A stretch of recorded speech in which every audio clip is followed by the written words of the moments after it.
All right, soccer fans, it's time to talk about the beautiful game. This is On Frame here on ESPN 700. For the next 2 hours, we'll look at soccer from all angles and with guests you won't hear anywhere else. If it's happening in Major League Soccer or around the world, we will be tackling it here tonight. Now, your hosts of On Frame, Brian Dunseth and Trey Fitz-Gerald, right here on ESPN 700. And welcome on in. No Brian Dunseth, no Trey Fitz-Gerald. In fact, it's just me, James Rust, with you as of right now. Apparently, traffic is wreaking havoc on probably many of your commutes as you're trying to get across the I-15 corridor. That's where our own Trey Fitz-Gerald is stuck. He'll be here momentarily, but appreciate you making time for us and joining us here on Frame. We do it Tuesday night, 6 to 8 o'clock.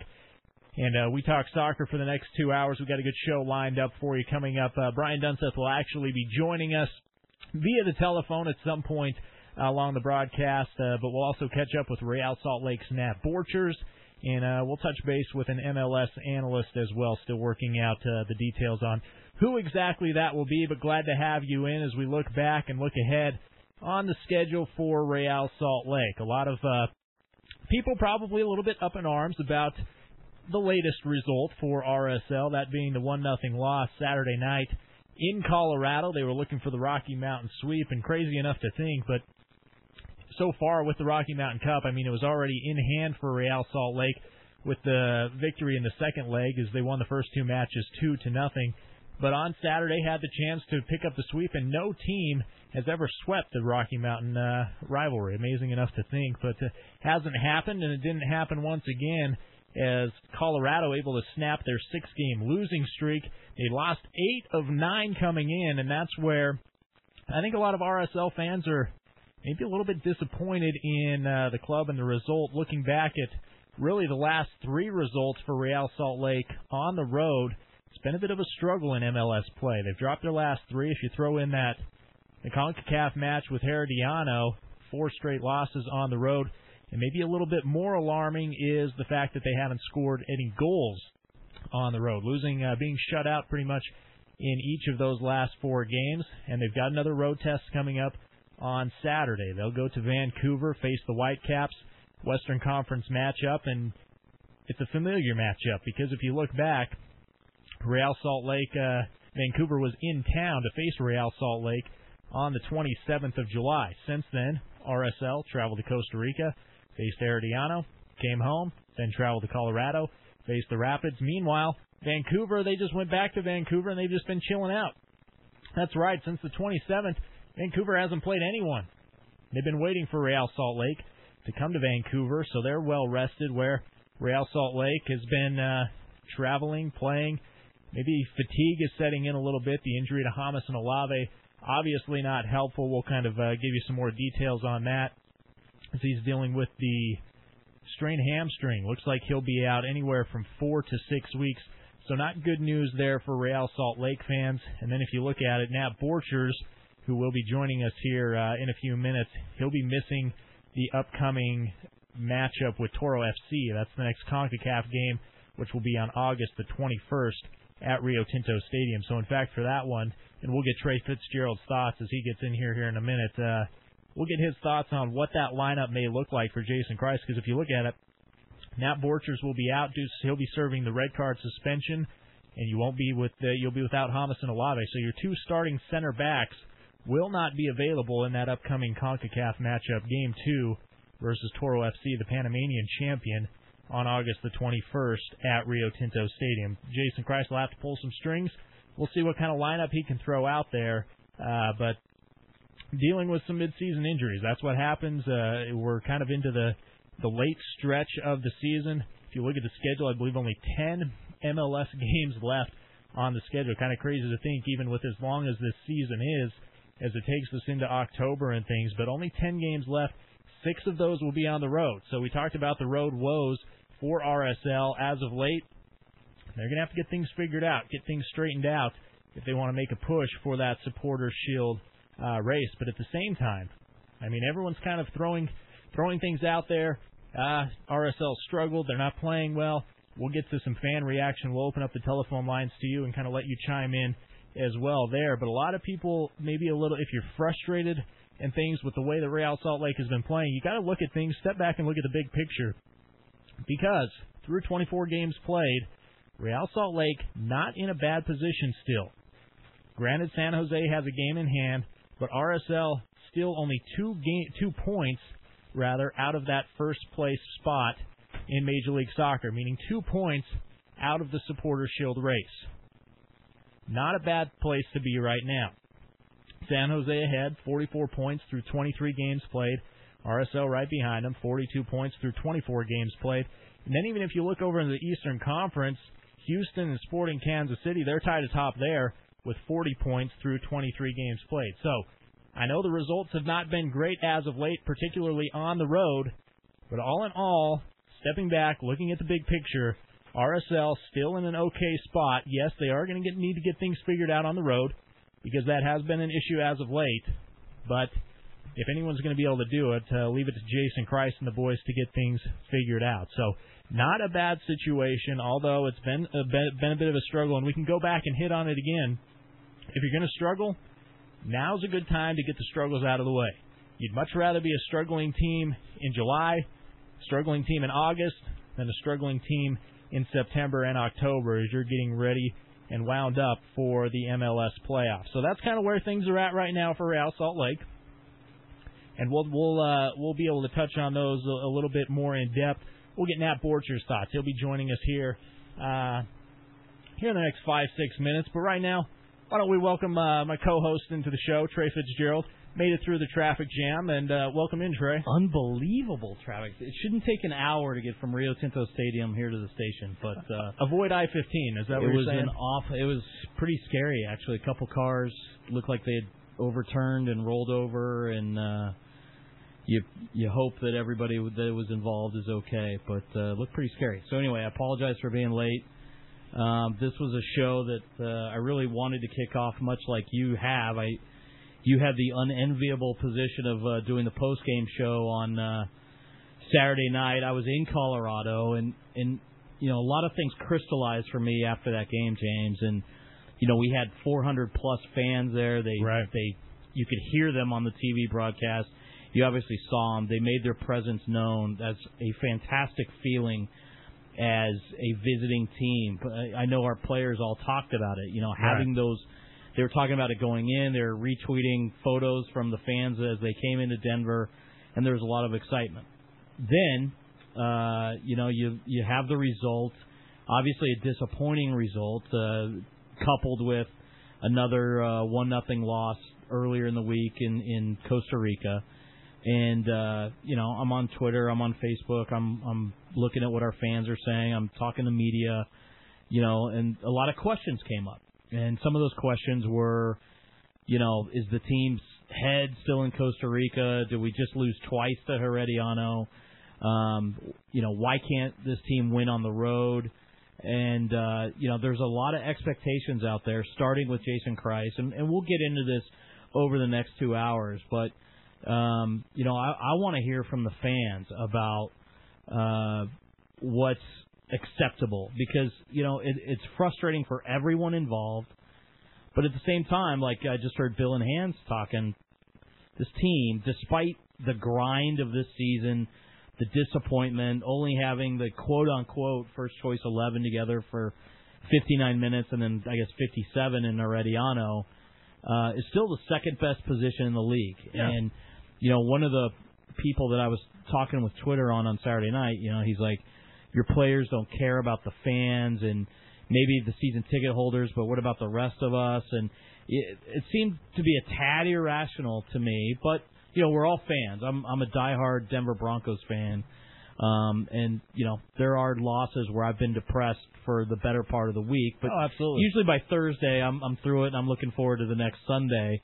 But I've never been so angry at any point in the Josh McDaniels era where I said I'm going to cancel season tickets, or I'm going to never watch another game, or I'm going to burn my jersey. And look, I get it. I'm a fan. Nobody loves Real Salt Lake more than I do.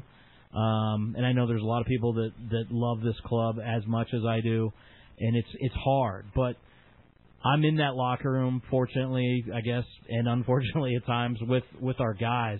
And what really upsets me is when I see fans questioning the passion, the heart, the commitment, and the desire of guys like Nat Borchers and Kyle Beckerman and Nick Raimondo and Chris Winger and on and on. So those are the kinds of things I'm hoping that we get to talk about tonight with our fans, with Nat.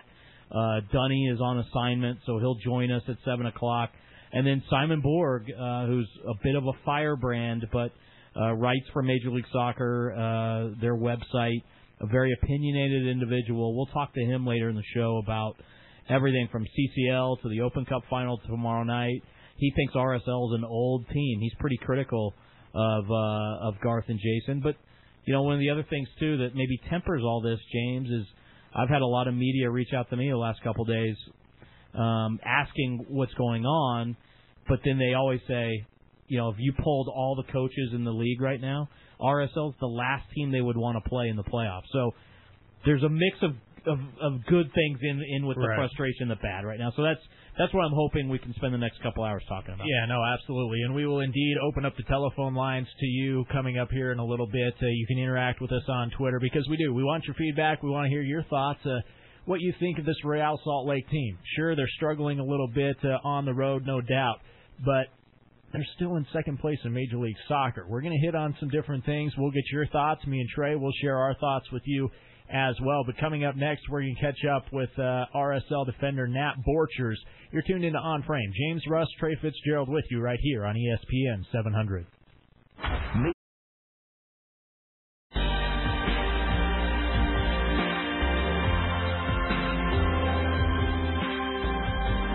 Back to more soccer conversation on Frame, here on your home of RSL, ESPN 700.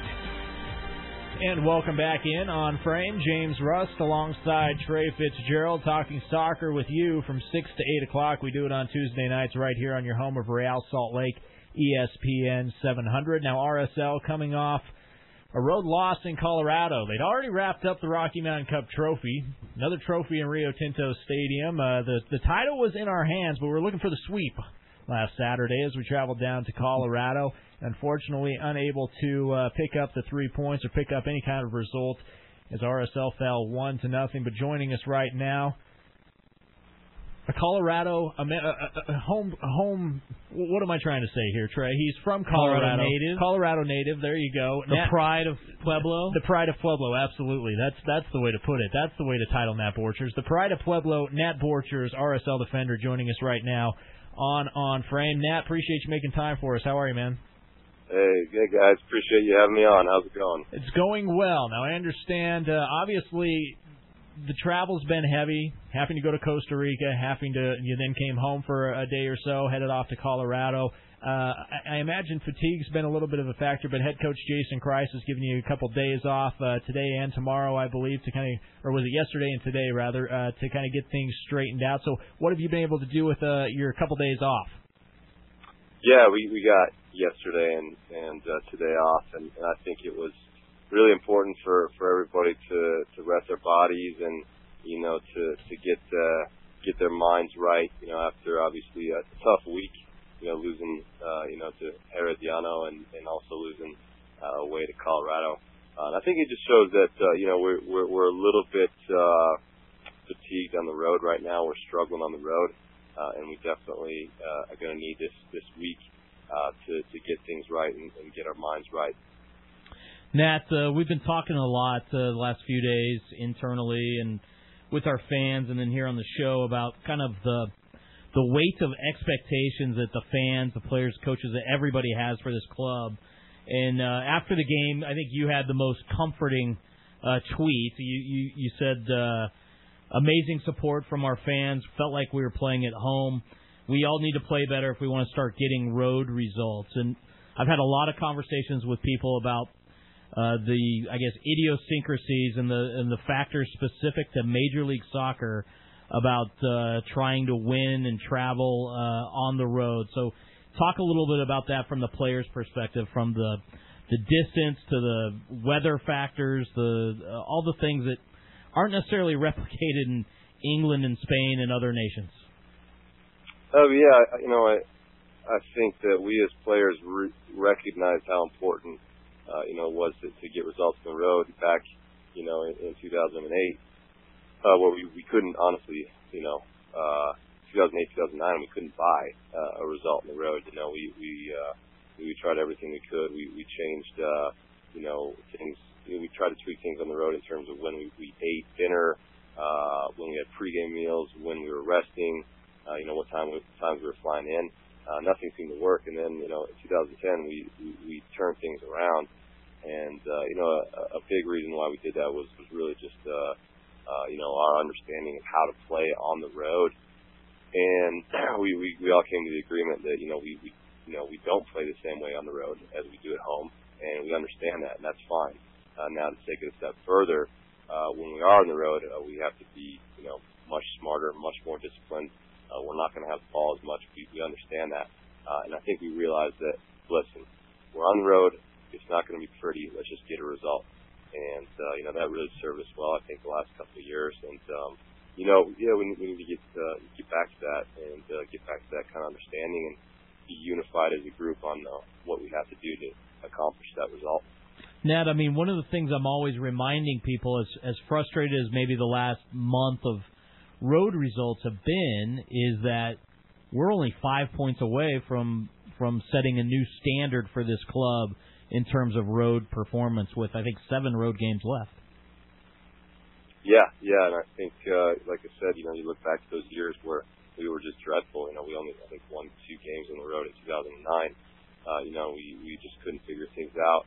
This year's been different, but we obviously have set the expectations and a bar high this year, and we should. I think we're an amazing team, the best team in MLS, when we want to be, and when we're not, we can be a very frustrating team to watch, and it's frustrating to be on the field, when we're not clicking like we should.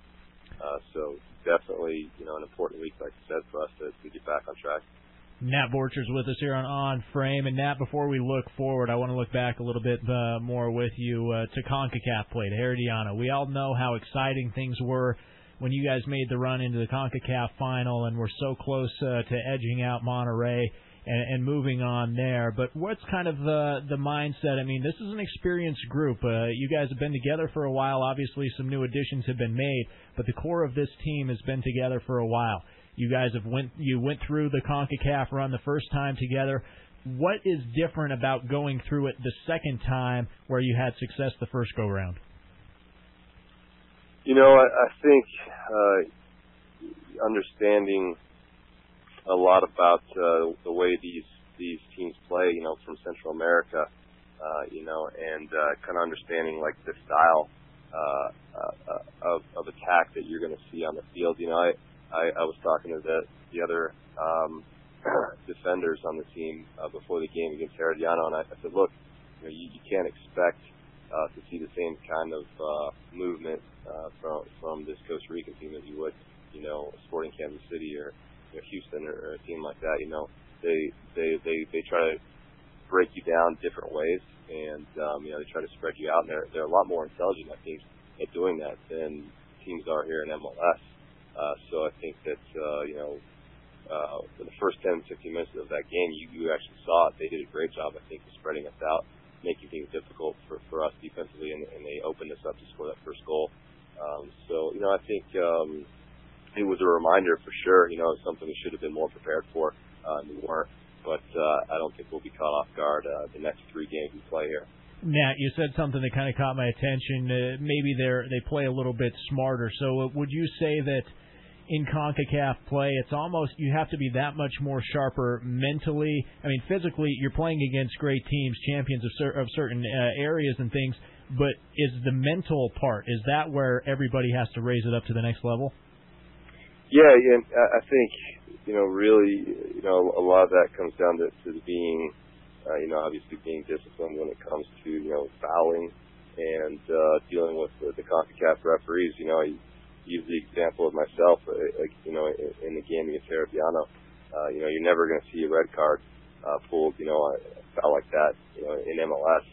And, I was actually quite shocked to see it called in CONCACAF as well. But, we talked about that before the game as well, just being prepared mentally, for bad calls, and understanding that that's going to be part of the CONCACAF experience. So we're well prepared for that. Moving on to the next couple games here. Nat, sticking with CONCACAF, Jason's kind of said that we need to look at this now as a pair of home and home series. Take care of business against Toro, and then we'll have our another crack at Herediano. Is it hard to just look at things game by game as opposed to knowing that we don't have a lot of margin of error in the next 270 minutes of group play? I think it's just such a tough competition overall. Given the fact that the best team of a 4-game series moves on, and I think being comfortable with that kind of pressure is tough on a lot of teams, and I think we've handled it quite well, and nobody's freaked out yet that we're down 1-0 to Herediano. We understand that they're going to come to our place and we're going to give them the business for sure, and we're going to have to deal with Toro first and foremost, and if we tie or lose to Toro at home, it's going to be a near impossibility for us to get through. So we're going to have to take care of business game by game. Nat, let's look ahead to this Saturday, another Western Conference showdown. You guys head to Vancouver, and ironically enough, as far as the schedule's concerned, I mean, this is a team that you guys played back just a couple weeks ago, the 27th of July at Rio Tinto Stadium, where you guys picked up the 2-1 victory. Since then, you've traveled to Costa Rica, you've traveled to Colorado, now you'll be heading to Vancouver. Meanwhile, the Whitecaps, they went from Rio Tinto Stadium back home, and that's where they've been, patiently waiting for you guys to come to town for their next matchup. So with that, I mean, you touched on the road travel and how fatigues may be set in. How big of a challenge is this to kind of put all of what's happened, the road loss streak, behind you guys and just get refocused on the game at hand on Saturday night? Yeah, it's just so important. Like I said, I think this week is one of those critical weeks, where we've got to get everybody together and get everybody on the same page, work out the kinks, make sure that we start getting these road results, because we've got 7 more games on the road, and none of them are going to be gimmies at all, and we don't have as many home games left as we would like. So if we want to, continue to fight for that supporter shield, we want to continue to get better. This is just a critical week for us, and it starts with Vancouver, and I think we were fortunate to come away with a win against them at home. So we're going to have to be, extra special on the road to get a result there. Nat, we're probably not going to see a lot of this in Vancouver on Saturday, but in Colorado last week there was 400-plus RSL fans. They were audible throughout the stadium. They were visible on the TV broadcast, and they really brought, I think, a lot of pride to RSL Nation with their enthusiasm. Talk a little bit about the increase in away fan travel or road travel amongst fans. It's something that's really come lately in the last, I'd say, 2-3 years in Major League Soccer. Yeah, it has, and it's an interesting phenomenon, because I remember starting out in the league in 2003, and you'd get maybe 4 or 5 fans on the road to kind of help you out in the stadium, and it didn't mean much at all. But when you got 100, 200, 400 fans in the stadium, it makes a huge difference in how in your mentality, in terms of how you're playing and in terms of your pride, and I think it really makes a difference in terms of how hard, you're going to fight when you've got that many, fans backing you. And like you said, it's been just in the last 2 or 3 years where fans have been making these road trips, and really, I think it's just building a fantastic culture in MLS, where fans are going on the road and making their voices heard and helping their team get those results. Nat Borchers for another minute or two here on Frame with James Rust and Trey Fitz-Gerald. Nat, I want to get your thoughts on the back line for Real Salt Lake and helping some of these. There's been some new faces, some new pieces added in, and kind of helping these guys all mesh together and grow, because Jamison Olave, shortly after your red card versus Herediano, Jamison Olave goes down with a hamstring injury, so he's likely out for another month or so. But then looking to the next CONCACAF game on the 21st at Rio Tinto Stadium, you'll be out. Obviously, Jamison will be out as well. Just talk about some of the young guys, Akinyi Mensali, Kwame Watson-Sirabo, and how these guys have been able to come in and play, and maybe how far out are we from possibly seeing Chris Schuler back on the field? Yeah, I think the pickups, the additions of Kwame and Kenny have been huge for us, especially given the current situation. I can't think about what we'd be doing if we didn't have Kwame right now, especially, given Jamison and Schuler's injuries. They both understand the system, which is great. Kenny, we haven't had to do, to tell him much, because he's played many years in this league and he understands where to be on the field and playing that left back spot. Kwame's been a joy to work with, because he's just young and he's hungry and he wants to learn and he's excited to work in our system. So that's been a lot of fun working with him. And as far as Schuler's concerned, that's been a frustrating one, because, it seems like the only thing we ever hear is, we got another 10 days. And we've been hearing that for, about 2-3 months now. And, I think he's getting closer, but nobody knows what the timetable is, because, he's just got to get this fracture in his foot healed up before he can start running.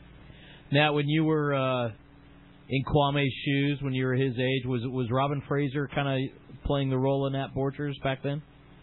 Yeah, he absolutely was, except he was a faster, stronger Nat Borchers. So he was, he was. I learned a ton from Robin, and as a player, and when he was a player, and then when he became a coach, I learned even more. As a young player, if you're smart, you listen to those guys, those older guys, and you understand that if you want to have a long career, you follow in their footsteps. And, hopefully, I think, like I said, Kwame just has a great mentality about him, and it just seems like he's going to have a long career. Nat, we really appreciate you joining us tonight, as always. We look forward to seeing you this week and then up in Vancouver on Saturday.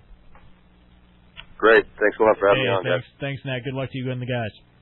All right, thanks. There you go. Nat Borchers with us here on Frame. And, Trey, these guys know that the road woes are, we can talk about it in the media and things, but, these guys are very well aware of every situation that's going on as well. And Nat said, maybe fatigue got the best of us there, but we can't make excuses. We just got to put it behind us, and we got to move forward. Yeah, there's so many factors that go in, and that's kind of the mystifying thing about this game that we love, is that,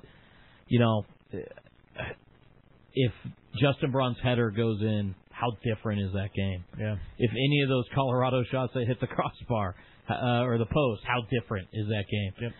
In Herediano, that's a call we've talked about for a couple weeks now, or it seems like a couple weeks. It's only been one. That's a call that you're not going to see in MLS. But in CONCACAF, those referees, you heard Garth here last week talking about they're a little quicker with the red. And, Nat's tackle, I've watched it a million times.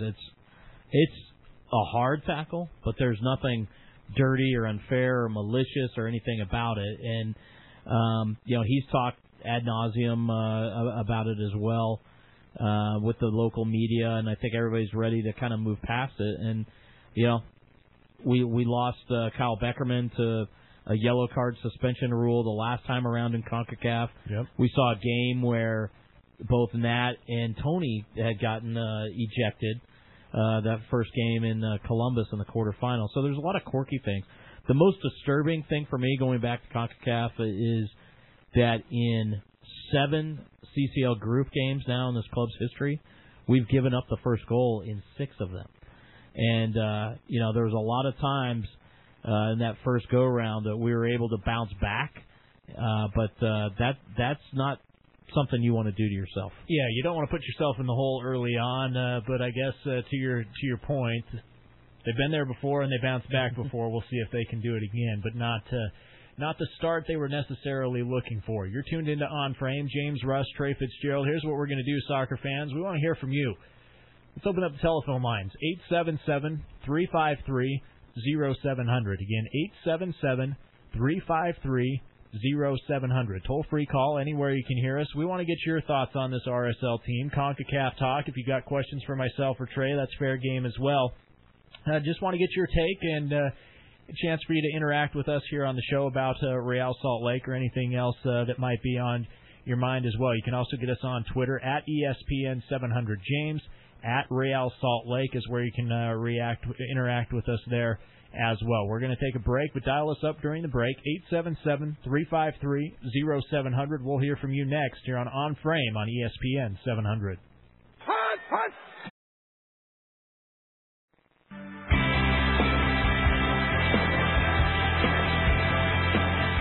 This is On Frame, Utah's only soccer insider show on radio.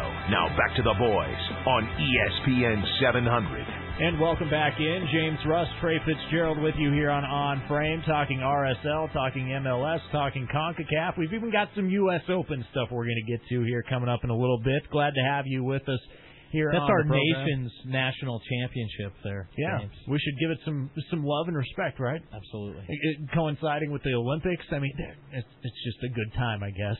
But the phone lines are open to you, 877-353-0700. We're taking your reaction to Real Salt Lake's play as of late, just your thoughts on the team, and we'll take your questions again at 877-353-0700 is how you can get us.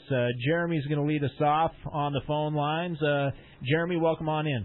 Hey, thanks for having me. How you guys doing? Doing well. What do you got for us, man? Hey, just calling in to get your guys' thoughts on the game and so forth, and share some of my own. So shoot away. Well, Jeremy, I mean, you're the beat writer for this team for Goal.com. You've covered the team one way or another, I think since 2005. And I would like your take on what you not only saw Saturday night in Colorado, but in the recent. Here's my question: this year has seemed like a tough year for Real Salt Lake. It's been a grind. There's been injuries and suspensions and losing streaks and droughts and Sabo's hot and Fabi's not, or vice versa, and all kinds of things. But here we are, number 2 in the Supporters' Shield race, 2 points behind San Jose, who the perception is they've been flying all year with, a golden horseshoe attached to them. So kind of, I'd love to just hear your take on how the perception, the expectations, the fan reaction, all that kind of stuff. Well, I think the fan reaction has been a little bit up and down. Kind of like the team's play has been a little bit up and down. This is a very passionate group of fans. I've been around these fans for a long time, and I've been around fans from around the league, and it's hard to match the passion of an RSL fan. So I think you tend to see some ups and some downs. When the team's doing well, you see a lot of highs, and when you see the team's not doing well, going through a tough period, you kind of see some lows. So I think the fan reaction has been as inconsistent as a team. Jeremy, you've been around this team for a while, and as Trey pointed out, they're on record pace pretty much. We're 2 points out of first place, and when you look at it, this is a team that maybe they started so hot that the expectation for this group got so high so quick. But as a guy who's been around this team for a while, it's not always been like this. And so for these new fans, and we know that the RSL fan base is growing, and it's growing at a pretty good rate. And so we're getting a lot of these new fans who've only known this team from, say, 2009, when they won the MLS Cup. And so that is kind of the expectation, game in, game out, that they win every game, that they're competing for an MLS Cup day in and day out. But for a guy who's been around this group for a while, you can speak to the fact that, guys, we've got it pretty good right now because it wasn't always like this, right? Yeah, absolutely. The fact is, I think there are a couple things that have been consistent with RSL since about 2007 when Coach Kreis took over the team. And one of those things is that they come to play every night. They play hard. They work hard for each other. I think the what we saw, especially in 2010 and 2011, was a bit of an anomaly, and that was that RSL just pretty much boat raced everybody who came into their place. And, their road results were not too shabby, but it was especially what they were doing at home that made those teams so special. And I think what you're starting to see is that as RSL, gets up there in years, starts accumulating a little bit more injury, and as teams are figuring out some of the players that they've got, that you're seeing a lot more of the playing field starting to level. But still, this is a very good team, and let's not get ahead of ourselves. This is a team that could be there right at the end in the Supporter Shield race, and I really think that they will be, despite, as you pointed out, all the things that have gone wrong for them this year. Hey, Jeremy, we appreciate you chiming in. For all the listeners, tell them where they can find you on Twitter, because you're always tweeting out good stuff. Yeah, you can find me at RSL_Jeremy, or just look for me at goal.com. All right, appreciate you chiming in, Jeremy, and some good takes there, Trey, from Jeremy, and a guy who's been around. He does a good job, and definitely check out his stuff.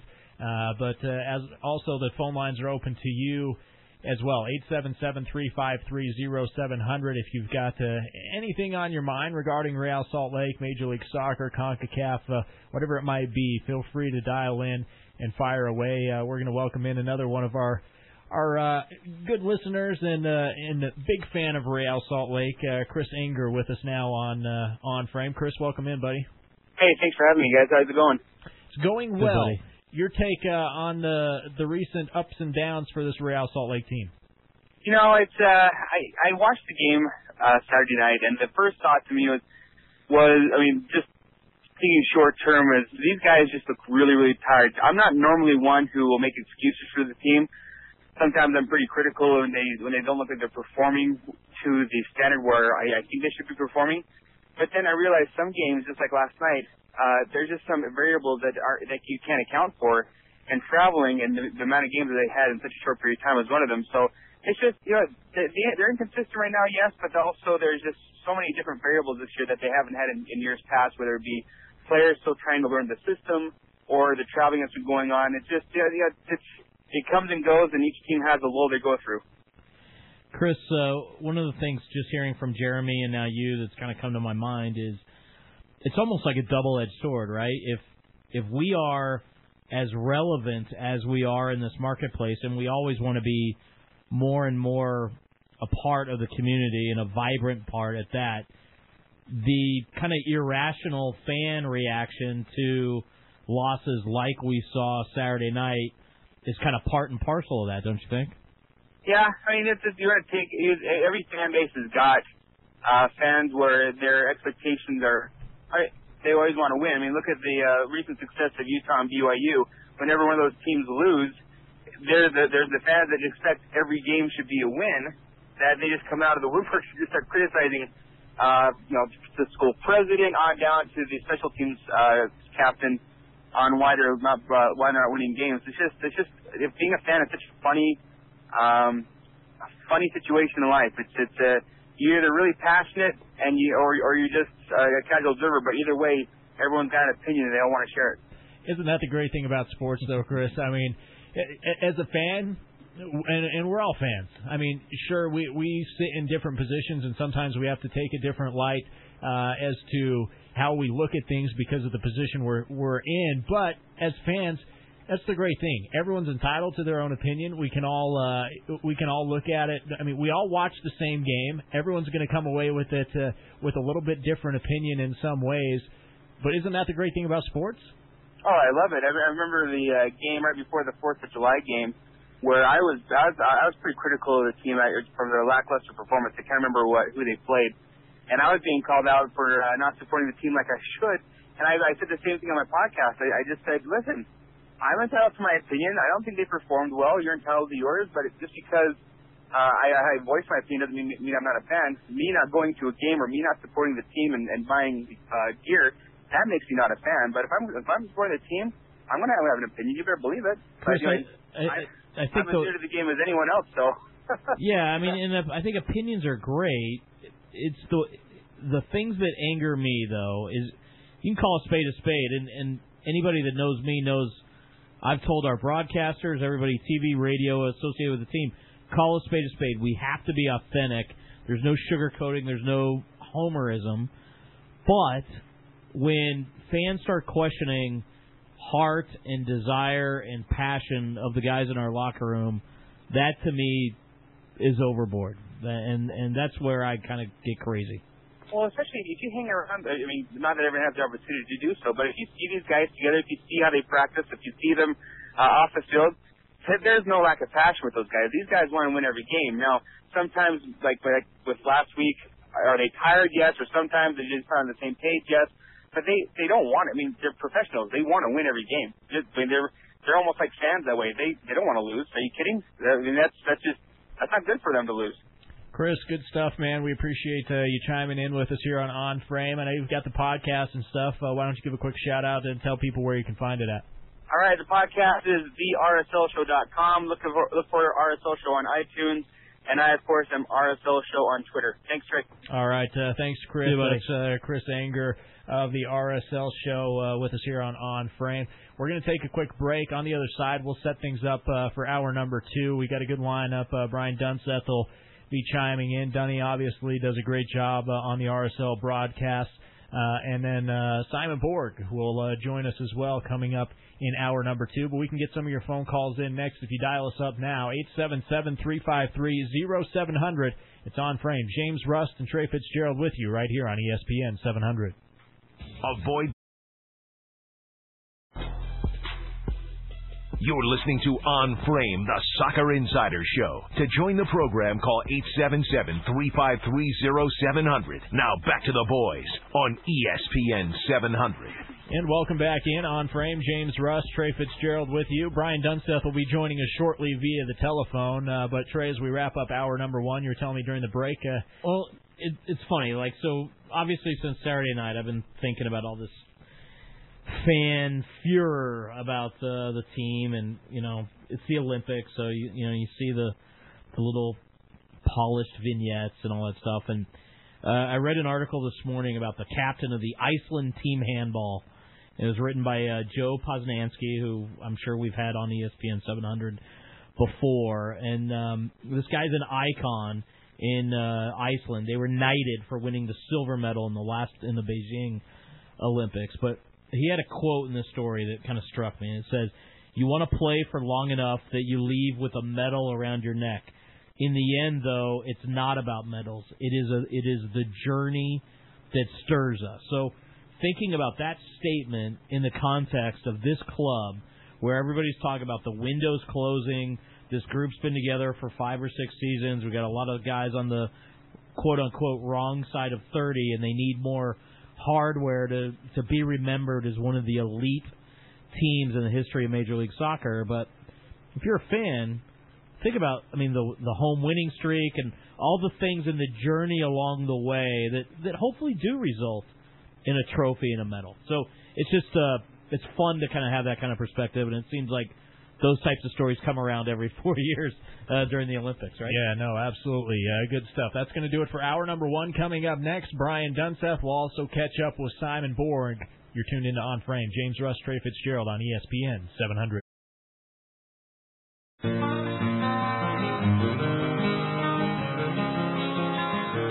Back to more soccer conversation On Frame, here on your home of RSL, ESPN 700. And welcome back. Hour number 2 is underway. James Rust, Trey Fitz-Gerald with you here on Frame. Joining us now from the parts unknown, since he was unable to join us in studio for hour number 1. The trio is now complete as we welcome our own Brian Dunseth into On Frame. Dunny, what's going on, man? Well, what's going on? I apologize and thank you for allowing me to do a call-in as opposed to coming in the studio. My wife thanks you, more importantly. No worries, man. Anytime we can get you is a good time. But let's just start here, Dunny. We kind of talked the first hour just kind of looking back at the road woes, I guess, is maybe the best way to put it for Real Salt Lake, as they've been shut out in their last 4 road games, if you include the game in Costa Rica versus Herediano. But what is it that you're seeing with this RSL team that differs from their play at Rio Tinto Stadium when they're out on the road? I think you can just attribute it to what you see in Major League Soccer every weekend. Road teams just struggle on the road. There's very few teams that have success on the road in a consistent basis. And for Real Salt Lake, travel becomes an issue. Midweek games become an issue. And missing that little something special becomes an issue. That being said, they knew what they were getting into with CONCACAF Champions League, the amount of fatigue that comes along with that. And at the end of the day, I think they all expect better from themselves. So, we'll see what happens as another road trip looms, and a Vancouver team that's highly motivated to right the wrongs of a couple weeks ago at Rio Tinto Stadium. Hey, Dunny, I went back and did a little research on kind of the squad rotation in the Jason Kreis era in 3-game weeks, and the numbers don't tell you anything. We've had weeks where we went 3-0-0 or 2-0-1, and he pretty much, had 11 or 13 guys basically play 230 of the 270 minutes. So talk a little bit about if that's, in my mind, maybe the hardest part of Jason's job is trying to figure out in these 3-game weeks when to plug in a young guy from your depth, or when to keep riding the veteran horses, if you will. It's not just Jason. It's every coach in Major League Soccer. Not just the teams that are involved in CONCACAF Champions League, but just in MLS alone. With the schedule adjusting and becoming a longer year with the FIFA dates, you see every team at some point of the season dealing with 3 games over the course of 8 days, and sometimes even more. The hardest thing to do, and we've seen this historically in the league, is to test the depth of your squad. And usually in every team you have about 13 players that you consistently count on. Outside of that, you run the risk of horrid mistakes. And you look back last year at FC Dallas and their run, and Shellis Hyndman came out publicly as soon as the season was over and said, "Hey, I made huge mistakes because you don't understand," and he's talking to the common fan and to the press, "how difficult it is not to pick your best 11 week in, week out, game in, game out." And that's the most difficult thing. When you have guys like Fabian and Sabo up top, when you have Javi, when you have Will and you have Ned, you have Kyle, and then you think about that back four. And if you're naming the strongest back four historically, you're saying it's Chris, Nat, Thomason, Tony, and then Nick in the back. Try not choosing that. Just put yourself in Jason's shoes. Try not choosing that starting 11. That's difficult. And I've known Jason as a competitor, as a teammate, and now as a head coach from the analyst perspective. And I would never want to put myself in his shoes, because I couldn't imagine having to try to figure out psychologically how to keep the whole team motivated, while at the same time trying to get what I think is my best, freshest, healthiest starting 11 on the field. And it's a credit to the successful coaches, and it's a hindrance to those that are failing miserably right now in 2012. Dunny, I got kind of a double-edged question here for you. One, are the I love those. Are the expectations of this fan base for this club too high? Meaning, anything less than a 3-0 win week in, week out is unacceptable. And two, is Jason Kreis and his perfectionist tendencies is that what has contributed to these massive expectations for RSL? I would say expectations are high because of the bar that's been set historically over the last couple of years. And Trey, we call you Wiki Trey for a reason. I think it's 29 games unbeaten in MLS at Rio Tinto was the record. Yep. And Houston right now is at 19 unbeaten in Houston. That's a hybrid of Robertson and the BBVA Compass. So when you have those type of records and standards set, I absolutely understand where the fan base would be coming from in terms of disappointment for results. That being said, to be in Jason's shoes, I couldn't imagine the decisions that he has to make.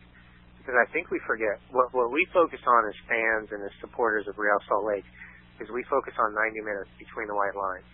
We don't take into account injuries. We don't take into account form. We don't take into account attitudes of each individual player and the psychology that goes goes along with that. And at the end of the day, the opinions of not only Jason Kreis, but Garth Lagerwey, Jeff Cassar, Miles Joseph, C.J. Brown. So all those things come into place. Then you're talking about tactics. Then you're talking about opponent. Then you're talking about referee.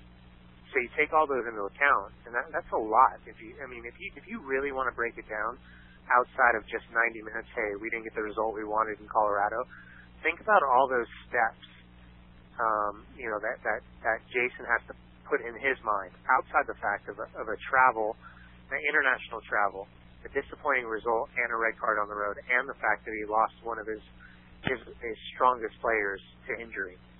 So all that being said, yes, Jason has his own high expectations. I think anyone that is a fan of this team would say in the last 2 games something was missing. But, listen, there's a lot worse teams you could be supporting right now. And if, you look at the LA Galaxy, they win the championship, they get stronger, and they're one of the worst teams in MLS for the first half of the season.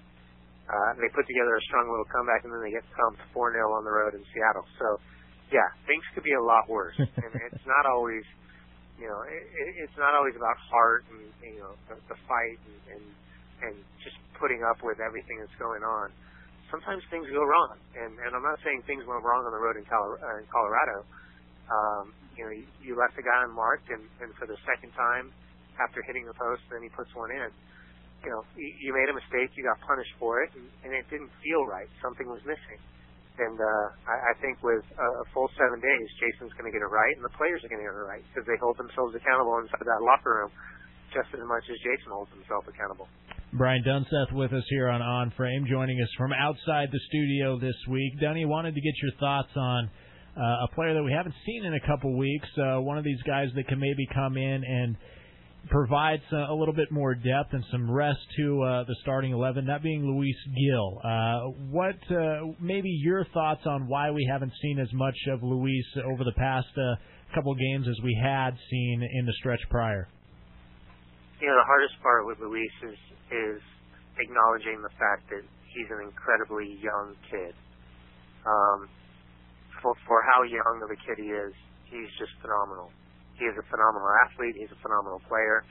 And I think that we need to sometimes temper our own expectations about his continual growth as a professional soccer player.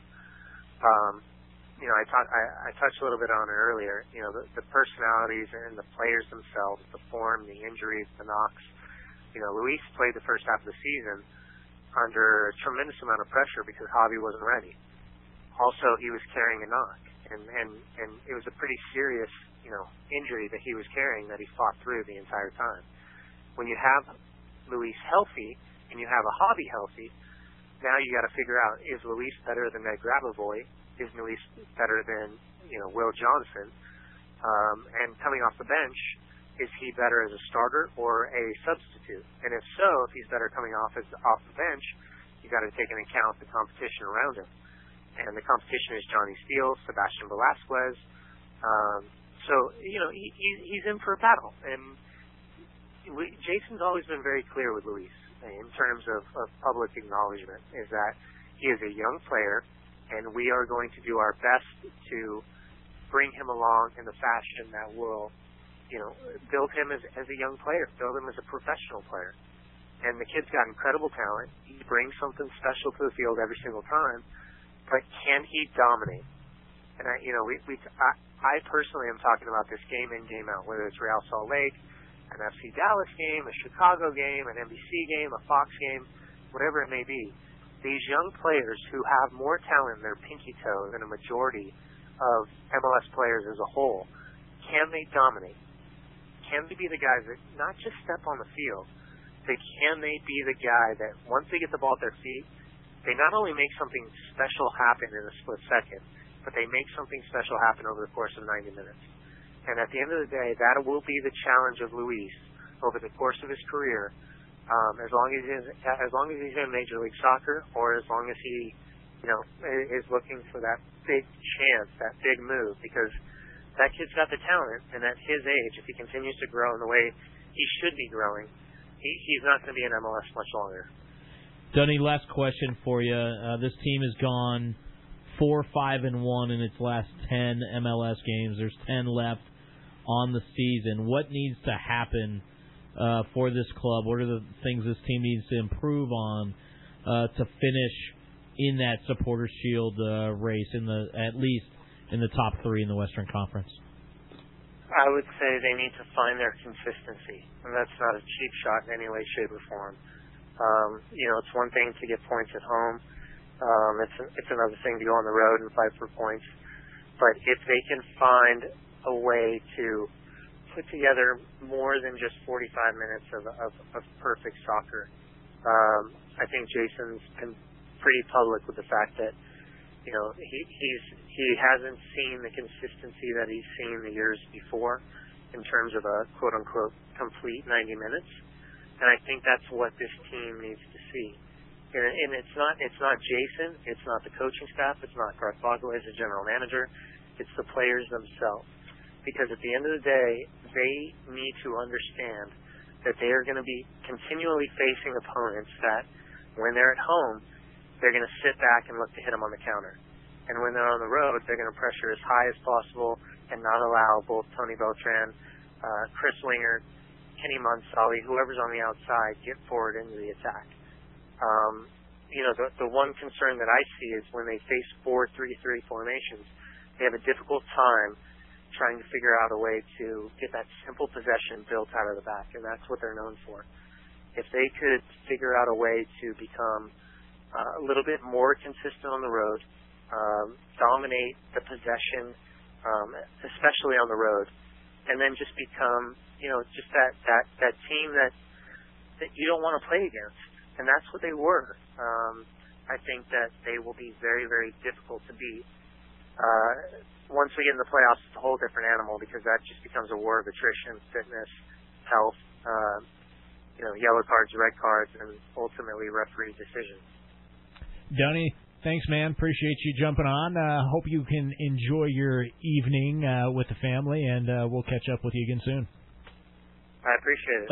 I wish you were here to help Trevor blow through the next break, but you're not. You can't help Trevor. I've tried. All right, thanks, Dunny. Thanks, man. There he is, Brian Dunseth with us here on Frame. We're going to take a quick break, but on the other side, we'll talk a little bit of big picture MLS. Trade went down today. We'll get into that and get a national perspective on the things going on here with Real Salt Lake. We'll catch up with Simon Borg. He's an MLS analyst, soccer reporter, and columnist. We'll catch up with him next. You're tuned into On Frame. James Rust and Trey Fitz-Gerald with you right here on ESPN 700. Major League.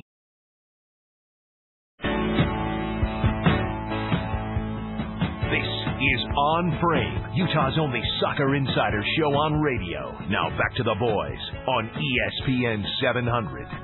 And welcome back in. James Rust, Trey Fitz-Gerald with you. It's On Frame. We do it Tuesday nights from 6 to 8 o'clock. At least for the meantime, that's when we're doing it. We'll keep you posted when we bounce around, as we tend to do every once in a while. But right here on your home of Real Salt Lake, ESPN 700. The guest list continues. Up next with us, he writes the Smorgasbord blog on MLSsoccer.com.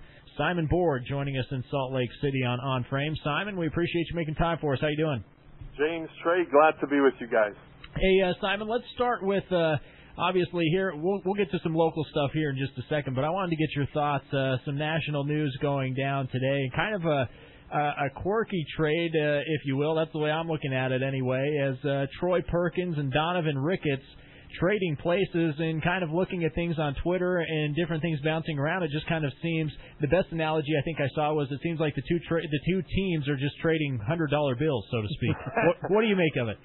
No, I mean, this is the names are big names, right? So it impacts you on the surface. But then when you figure it's two goalkeepers, it's two teams that have faint hopes of making the playoffs. Montreal, they're right there. They're close to the 5th spot, but they've played more games than any other team in MLS.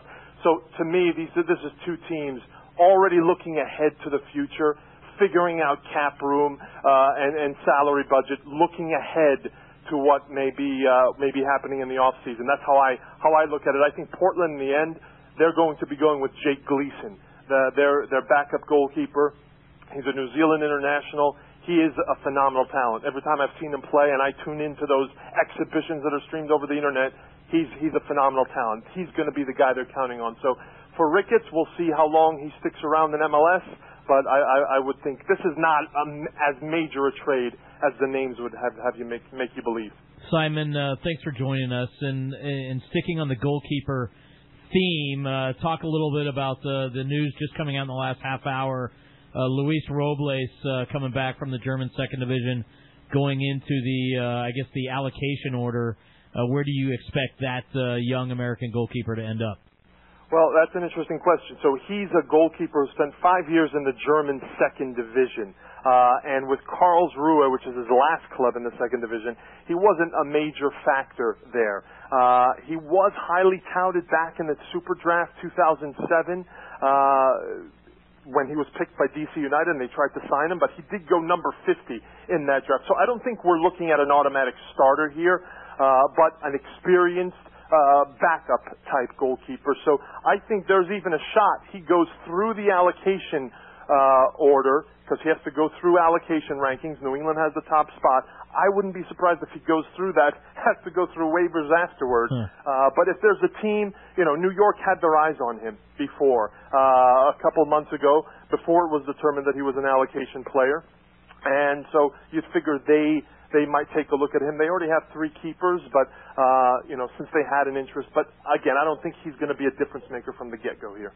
Simon Borg's our guest of MLSsoccer.com. Simon, there's a tournament that's gone on a little bit under the radar for us as Real Salt Lake was bumped out awfully early, but the final, the U.S. Open Cup final, coming up as Seattle's looking for their 4th straight U.S. Open Cup title. Pretty incredible if you think about it. They'll be squaring off with Sporting Kansas City. What do you make of this U.S. Open Cup final?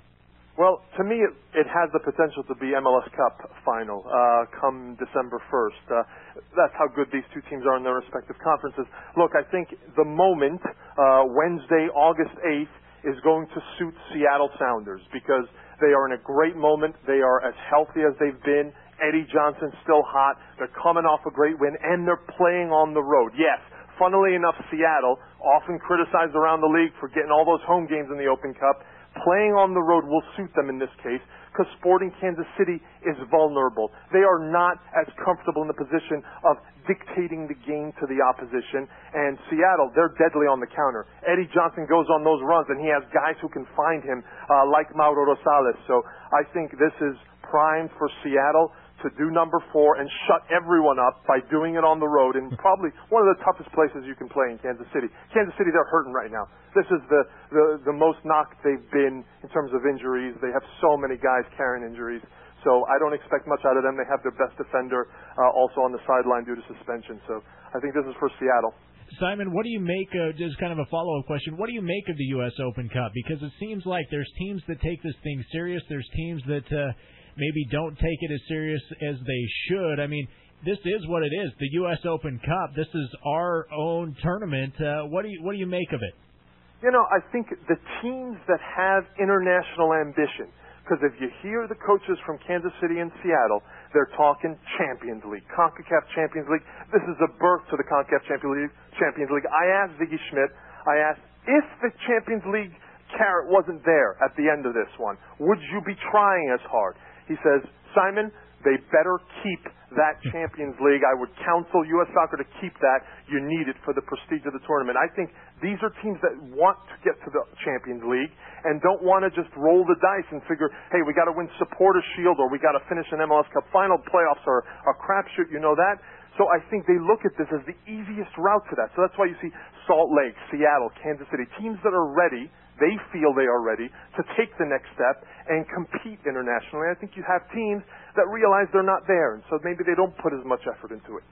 Simon, what does this tournament need to do? Because the CONCACAF Champions League, really in a very short period of time, I think, has emerged as an attractive tournament for our region. Real Salt Lake, we take a lot of pride in helping fly that MLS flag back in 2010, and hopefully we help move that tournament forward.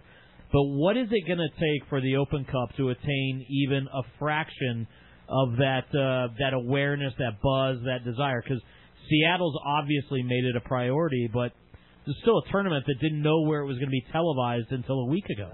Yeah, and that's the issue, Trey, isn't it? It's when it comes down to it, you and I have been around the league a long time. If there is a little bit more money behind this tournament, it would make the world of a difference. And I propose, getting the commercial powers who manage soccer sponsors in this country, get together, find someone who wants to put enough money behind it that gets in media behind the Open Cup. So you get as many games as possible. What games are on TV? Because let's be honest, coaches, they know no one's watching these games except for the couple hundred that are in the stands. And so what does it matter to them if they lose or not? What does it matter if they look bad doing it? So I think more money through a title sponsor, and with all due respect to Lamar Hunt, maybe it's time to call this the Kellogg's Cup or whatever cup, and get $1.5 million behind that. Make sure every game is televised, whether it's streamed or on local broadcast TV. And that's the way, that's the step it needs to take to be more important, aside from these handful of clubs that see it as that easy ticket to the Champions League. Simon Borg's our guest of MLSsoccer.com here on Frame. Simon, let's bring things local here a little bit. A two-part question for you regarding Real Salt Lake and CONCACAF play. I want to get your thoughts. It lit up the state and really got everyone's attention, put Real Salt Lake on the map for people who weren't necessarily soccer fans within the state when they made their run into the CONCACAF final back in 2010 versus Monterrey. From somebody who's on the national level, I wanted to get kind of your perspective on what they did back in 2010, how big that was, but then kind of spinning off of that, talk about their run this year, and what kind of maybe advantage, if any, they might have for what they did the first go-round. That was, to me, still the most magical moment in MLS that I've had, being in that stadium for that second leg against Monterrey. The fans who went home, that's why I believe Real Salt Lake will continue to have the strongest fan base, one of the strongest in the league, is because of moments like that Jason Kreis' team has given them. It was a magical moment, and I think that whet the appetite for so many teams in MLS to want to go deeper. There's no doubt about it. Now, what it did then for Real Salt Lake, I think, is it put them in a tough spot, because they looked at that team that they had there, and they said, we're capable of making the final. Let's put that same team out there, try to make another run. And I think, in my heart, I believe they stuck with the core a little too longer. And I told this to Garth Lagerwey. I think after that run, I know they're loyal to their big players. You had to start breaking it up little by little, introducing new parts. I don't think that's happened. And the issues surrounding RSL, including this Champions League run that they're expected to make, it's tough. The RSL team that took the field against Herediano, you would never see that kind of performance, flat performance, to start the game from an RSL team. RSL was always a high-energy team, and Jason Kreis' style is a high-paced style, and for that you need a little bit of an injection of youth in that team, and I don't know if this squad can keep that up. I really don't. So, Simon, you think that window's closed? I think it's closed. I mean, Trey, I looked, you look at the squad, and I don't need to mention all the players over, on the wrong side of 30, but what's the last acquisition that the club has been able to make that has mattered? Kwame Watson-Siriboe. Alvaro Saborio, and we're talking March of 2010. Kwame Watson-Siriboe. I apologize. I'm not going to put him in that category, Trey. A guy who has made a difference, not cobbled together a few starts, because Siriboe has filled in. But when you look at an impact acquisition, the last one made was Alvaro Saborio, March 2010. So I think the team needs to focus now on, maybe they need to move a few pieces, because I know budget-wise they were restricted. Move a few pieces, give yourself a little flexibility, and renew this team, because we've seen teams try to hold on to their core, and rebuilding is hard, and you got to start doing it little by little. I believe in that, at least. Simon, kind of piggybacking along those thoughts, how much more difficult is it, if at all, in comparison to the other major sports in the country, with the way that the salary cap and things are structured. I mean, you've got the LAs of the league and the New Yorks of the league, but when you look at a team like a Real Salt Lake, how difficult is it really? I mean, what does it say about the job that the front office is doing to even be able to compile and assemble something along the lines of that 2010 team that was able to make the run that they did? How difficult is it the way that the league is structured? No doubt it's difficult. No doubt it's difficult, but it's not impossible. And I think if we look at a team like Seattle, who we're talking about winning their 4th Open Cup in a row, and they've always been competitive since they started, think about some of the squads they had and how different they look today. I mean, they offloaded Alvaro Fernandez. Here's a team, Seattle Sounders, that's so successful this year in MLS.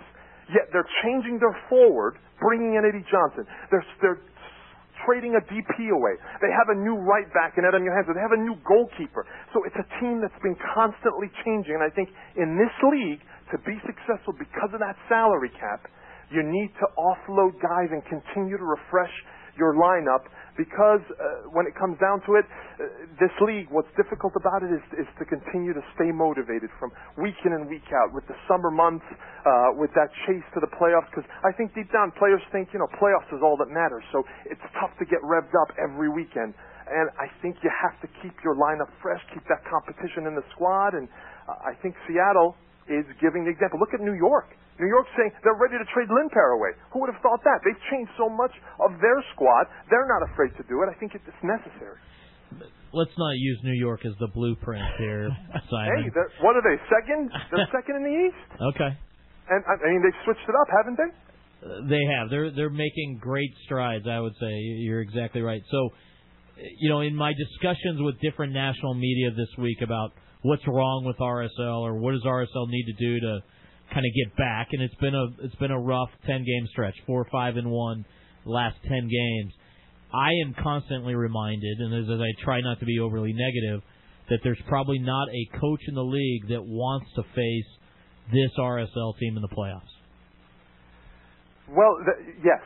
But the thing is, what will RSL look like by the time the playoffs roll around? Can they get back to that? Look, frankly, Trey, the last time I saw RSL perform, the way I remember RSL perform so many games, is that first leg against Seattle in the playoffs. That was the RSL buzzing around the field, just totally dominating the other team, outworking the other team.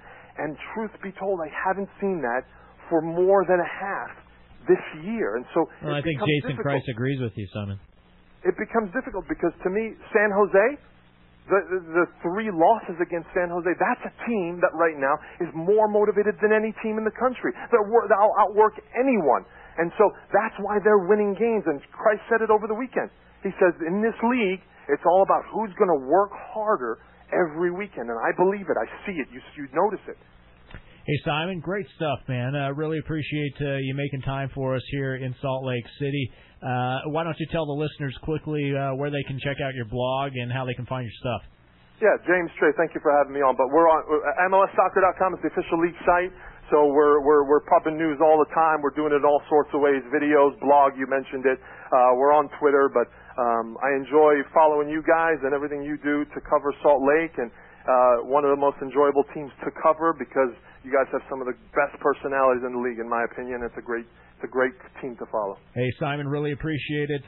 Good luck to you. We'll catch up with you again down the road. Thanks, all right, Simon. Thanks, Simon. Have a good night. There you go. Simon Borg with us of MLSsoccer.com here on Frame. And a lot of energy out of Simon tonight. He's bringing it, man. Love it. Bringing it. Great stuff. We'll have that Don't always agree with what he's saying. Well, we don't have to agree, but he's, as we mentioned, stirring it up. As we mentioned earlier, we're all entitled to our own thoughts, yes. and he brings that national perspective. But he threw some things out there that, kind of make you think about it a little bit. RSL is an aging group, but I think we can look at it as they're an experienced group, and they've been there before. And it's a question mark because, as you mentioned, Jason Kreis, I think, would totally agree with his last comment there as to they haven't been able to 90-minute performance exactly. is what Jason always says. Exactly, and we haven't seen that game in and game out this season, and and I think that's maybe where the fan perspective goes, and we've got to take a break, and we'll open things up to you, the fans, on the other side. But I think that's where it goes is we've seen what this team is capable of doing. And when they put it all together, as Simon just mentioned, that game last year in the playoffs, leg one against Seattle, was just that's how the game should be played. And we've seen it on a couple stretches. Jason mentioned it, the game against Chivas, the 3-0 victory at Chivas. That was the best he'd seen this team play this season. And so that's where the bar has been set incredibly high, yes, but that's what's been done, and that's kind of where the expectation is. So let's open up the telephone lines to you. And again, if you missed any of the interview with Simon Borg, we'll have it posted on the website, ESPN700sports.com here momentarily. But the telephone number to reach us at 877-353-0700. Toll-free call. Chime in. What are your thoughts about Real Salt Lake, the ups and downs that they've had, the road woes they've been dealing with? Any thoughts, questions you might have for myself or Trey Fitz-Gerald's fair game? 877-353-0700. You can also interact with us on Twitter.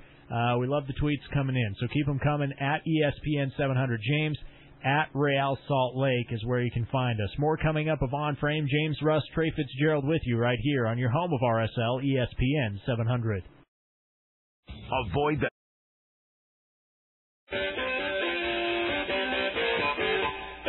You're listening to On Frame, the Soccer Insider Show. To join the program, call 877-353-0700. Now back to the boys on ESPN 700. And welcome back in. Final stretch of On Frame. James Russ, Trey Fitz-Gerald with you here on ESPN 700, talking soccer with you, Real Salt Lake. Telephone lines are open. We've opened up the last portion of the program to you to dial in, share your thoughts. You can tweet at us as well. The phone line, 877-353-0700, or you can get us on Twitter at ESPN 700 James, at Real Salt Lake. That's where you can find us. And some tweets coming in. Randall tweeted in, as we were talking with Simon Borg, kind of the last time he said that he really saw Real Salt Lake play how Real Salt Lake can play was back last season in the playoffs. First leg against Seattle. Randall tweets in, do I have any reason to believe thus far this season that RSL will return to form of the first leg versus Seattle? You're a fan, Randall. You got to believe, right? But if you're looking for empirical data that would suggest that is coming down the pipe, I mean, that's why we love sports, right? We never know when those moments are going to come. I think, look, 4-5-1 in MLS play last 10 games. We had two stretches last year that were worse than that. Obviously, last year was an incredibly difficult year. We were red hot out of the gates. You get the Monterrey disappointment. 10 days later, you get Javi's out for 5 months. When Javi finally gets back in late September, Beckerman gets the headbutt and the red card, and he's out for 5 games. And so that Seattle game was the first time, like, the band was back together, and it looked good. But you lose both your center backs in that game, in Borchers and Olave. Yep. So you got to go to Seattle 3 days later. And again, Javi, he had to play 3 games that week, home against Seattle, and at L.A. So coming off of his injury, that was a big proposition, including the second game on turf. We remember that game. It was a 2-0 loss at Seattle. Beltran with the save of the year in the first half, a bizarre PK call. We just withstood onslaught after onslaught from Seattle. So, there's a lot of mitigating circumstances. But, I have every reason to believe that this group can get that together. Now, you got to get Olave healthy. Right. You got to, and we were talking about this in the break, with this playoff format, you have to get one of the top 3 seeds in the West. Would you like to be a Supporters' Shield? Absolutely. But if you fall into that 4 or 5 position, to get to MLS Cup, James, if you fall into the 4 or 5 wild card position, you end up having to play 6 games in 18 days. And with this group, which is, has a lot of guys over 30, that's a tougher proposition than a team of 23-year-olds. Well, and that's kind of what Simon was bringing up. He's saying the window is closed on Real Salt Lake. They've got too many guys who are 30-plus, on the wrong side of 30, as he put it. And that's where it gets tough, I think, for this group, as you just mentioned, Trey, when you've got a lot of games stockpiled up, you've got travel thrown in there as well. But that's what we've got to deal with over the last couple months of the season, because when you factor in CONCACAF play, that's how the format, that's how the schedule falls. I wanted to ask you quickly with the wild card. So is that a one-game wild card game, or is it a home and away? It's one game for the 4-5 seed, and then you get a two-game conference semi between one and the winner of the 4-5 series, and 2 and 3. So the playoffs started tomorrow. It'd be RSL Seattle in another 2-3 matchup, and then San Jose playing the winner of, I think, Vancouver and LA. So the new wrinkle for this year is that the conference final is now also a two-game series, so home and home. So rewind to last year, we would get a game with LA here before we had to go to the Home Depot Center. Now, again, I think everybody would love to replay that game with a healthy James Olave and a healthy Nat Borchers. Not to put everything on those guys, but they've obviously, along with Raimondo, Beckerman, Wingert, Beltran, Johnson, Espindola, several others that have been around for these all 5-6 years, play a huge part. And look, a little bit of perspective. Kyle Beckerman was insistent last week, Saturday night, that hey, it's August 4th. We didn't win MLS Cup. We didn't lose MLS Cup. Would we have liked to beat Colorado? Would we like to swept them? Sure. Do we feel bad about disappointing the 450 fans that made the trip to Colorado? Absolutely. But all is not lost. We aren't eliminated. It's a road bump. And again, same thing with the Herediano loss. I was surprised. The locker room was pretty loose. And we heard Nat and a lot of guys say it on this radio station last week. Our margin of error is gone. Yeah. We know what we need to do now. But we also knew going into CCL that we were getting our toughest road game out of the way first. Right. And I found a stat today. Herediano has not lost since March 24th in their league. And they qualified to CONCACAF through, being the summer champions. So, that's not a slouch of a team. Well, and at the same time, you look at the playing the last 30 minutes a man down. I think that's why Jason Kreis came out of that saying, you know what? Based on the circumstances, we'll take the result that we got. Yep. 877-353-0700 is the telephone number for you to join us here on Frame. Travis is up next. Travis, welcome in. What are your thoughts? Hi. Great show. I really enjoy it. Appreciate it. I was wondering, based off of the past couple of years, with all the injuries that have gone on the back line, do you think that there's a chance maybe sometime in the future, maybe next season, that RSL will go to make a move after a big-time back defender, maybe a DP? Absolutely not, and I'll tell you why. Because when you have a $3 million salary cap, you're not going to put all that money on a... and again, it's not outside the realm of possibility, but it hasn't happened much in the history of this league. People are not spending DP money on center backs. They're spending DP money on goal scorers and those who can create goals. And I would say with Nat Borchers and James Olave, they've both been best 11. Jameson was Defender of the Year in 2010. These are two of the best, and probably the best tandem in the league. They make each other better. In Chris Schuler and Kwame Watson-Cirillo, I think you feel like you have two very promising understudies to those guys. But, injuries have taken their toll on Jameson this year. But hopefully if we can get him right, he's going to be shut down for probably another 3 weeks, get that hamstring 100%. If he's able to go fully in September, October, November, I think that bodes well. Travis, appreciate the telephone call, 877-353-0700, and kind of along those lines, you mentioned there's not teams out there spending DP money on many defenders in the league, but it also goes to show, you look at this core, the back four for Real Salt Lake, you can find good defenders, and with the coaching staff that we have, you can coach these guys up and put together a solid group without having to exhaust too much of that salary cap, so to speak. Yeah, it's unfortunate. It doesn't mean defense and people, when New York brought in a DP goalkeeper last year, they were ridiculed. Right. That doesn't happen, I think, very often, and it just is what it is at this stage in the league's 17 years old, this stage in the existence, that's the conventional thinking. If you get a $5 million cap, then you're probably going to throw a little more money around on your center backs and your goalkeepers. But right now, that money's going towards attacking mids and forwards. Now, I know there's a couple games in between now and then, but I wanted to get your thoughts on the situation that Jason Kreis is going to be put in when Toro FC of Panama comes into Rio Tinto Stadium on August 21st. It's Game 2 of the champions of the CONCACAF Champions League. Thomas and Olave on the shelf for a few weeks. Likely will not be back for that game. 4 to 6 weeks is kind of what we're hearing, so that puts him just outside of that game.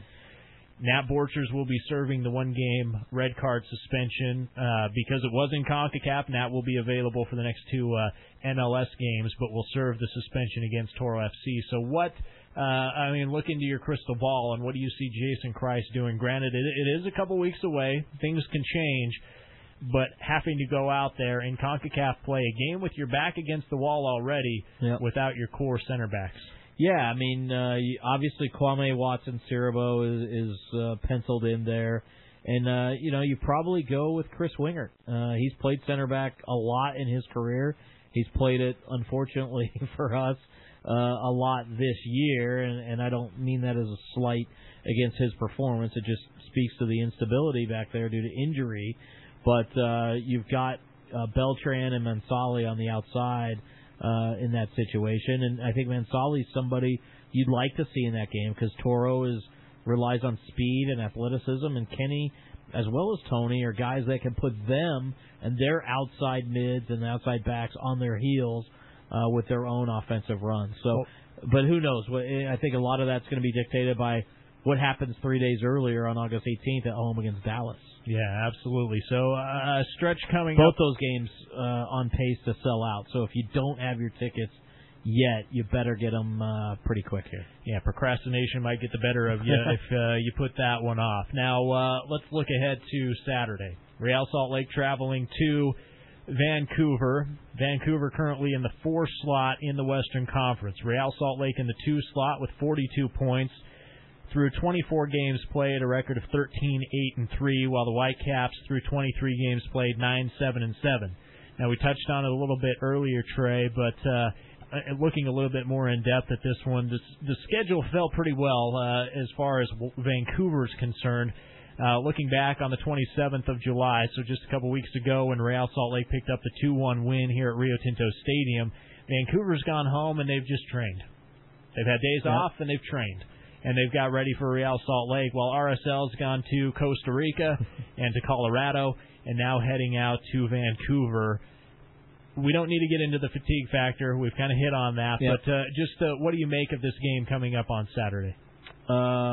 It's a big game. It's a rematch. As you mentioned, Vancouver hasn't played. They'll be without their starting keeper, Joe Cannon, who got the red card against us here at Rio Tinto. They'll be looking for revenge. They want to prove something. They've still got a lot to play for. They're kind of in a positioning battle there with Seattle and L.A., although Seattle does have games in hand. Seattle with the Open Cup final tomorrow. They could be fatigued going into the weekend. And L.A. is going to have CONCACAF to deal with it, just like Real Salt Lake. Yeah, so it's a dogfight the rest of the way. Everybody's looking at things very much like we are. You want to get one of those top 3 spots to at least get a week of rest between the end of the regular season and the first playoff game. But look, Vancouver, as we saw, they're fast, they're athletic, they're hungry, they're young, they like to go forward. It's going to be a battle. Yeah, talented team, most definitely. It's going to be an early kick. 4:30 pregame on TV, 4 o'clock pregame here, 5 o'clock kickoff on both. And big game for RSL. Yeah, absolutely. So join myself, Brian Kamler. We'll get pregame started at 4 o'clock, and as Trey mentioned, 4:30 on TV, kickoff at 5 o'clock. That's going to do it for us here. Thanks to Nat Borchers, Brian Dunseth, Simon Borg for joining us. For Trey Fitz-Gerald, for our producer, Trevor Allen, I've been your host, James Rust. We'll talk to you on Saturday when RSL goes head-to-head with Vancouver right here on your home of RSL, ESPN 700.